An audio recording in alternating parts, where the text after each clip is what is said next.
Welcome to the shop of Yachtsmiths International, located in Dartmouth, Nova Scotia on Canada's beautiful east coast. There have been many different types of vessels produced at this very place, but one that stands out above the rest is the Cabot 36. It all began in 1972 at Point Edward Industrial Park, Sydney, Nova Scotia. Cabot Craft Industries and its crew worked through the toughest of conditions building the Cabot 36, at times dressing for winter temperatures indoors. In 1974, things were looking up. Cabot Craft hit the road for its first boat show, but this was no easy task. At every stop on the way to Annapolis, the crew, traveling alongside in a Winnebago, continued to build and finish the Cabot 36. By 1975, about a dozen Cabots were produced, and new plans were made for a 30-foot Cabot. In 1978, 49 boats were complete. But with rising competition and the struggle to keep costs down, production had to come to an end.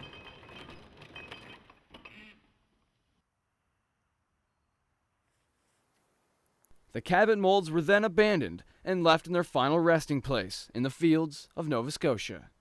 Or were they? Of course not. Sailors have dreamed of having their own Cabot 36, and engineers have dreamed of building them. Engineer Brian Smythe of Yachtsmiths International shares his inspirational story in how he fell in love with the Cabot 36. My family and I were in the Bahamas for a Christmas vacation on a boat that we had built for a client.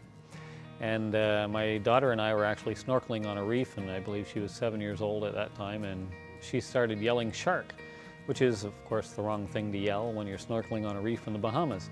And this lady popped her head up out of the water and asked if there was a shark nearby, and I said, no, don't worry, that's just my daughter Jillian. And that couple were from Bedford, and they were on a Cabot 36. And they actually lived less than a mile away from me. So that inspired us to find the molds again. So now the process to raise the Cabot from the ground and back into the sea begins, and the response has been overwhelming. One thing that impresses us is the number of current and previous Cabot owners that have been calling us and saying what a great thing it is that we've reintroduced the Cabot. Both the designers, Ted Brewer and Bob Wallstrom, have given us a letter saying how pleased they are that we're reintroducing this classic boat. And with the already existing spectacular qualities of the Cabot, plus the introduction of today's technology and fine engineering, the new Cabot 36 can only be amazing. The old Cabot, as built in Cape Breton, was built using older technology and older materials, and when we started to build the new Cabot behind me, we wanted to update everything to make it basically lighter and keep the same strength. So we did that. We got EYE Marine to re-engineer the laminate for us. We cut out a few layers, but we put in some stitch mats, some stronger layers. And then we did things like we put vinyl ester resins in the outer skin coats so that we don't get blistering in the hulls. They'll last longer, they won't get osmosis blistering. And basically we built a lighter, stronger, maybe faster boat. Finnish carpenter Reed Egbers helped apply these new technologies and also some new design ideas, giving the Cabot 36 a more modern and sleek appeal.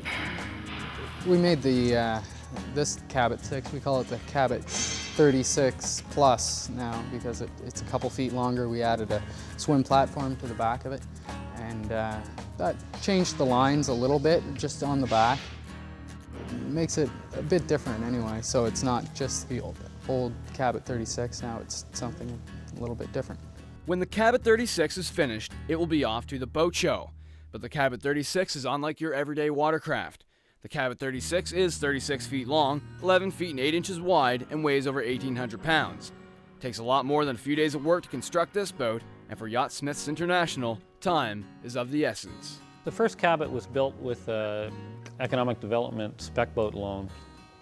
We expected to get the check in September. We received it on the 7th of December. The boat show was the 17th of February. We put 37 working days with about 18 people into building the first boat. And we got it there. It wasn't finished, it wasn't perfect, but it got there.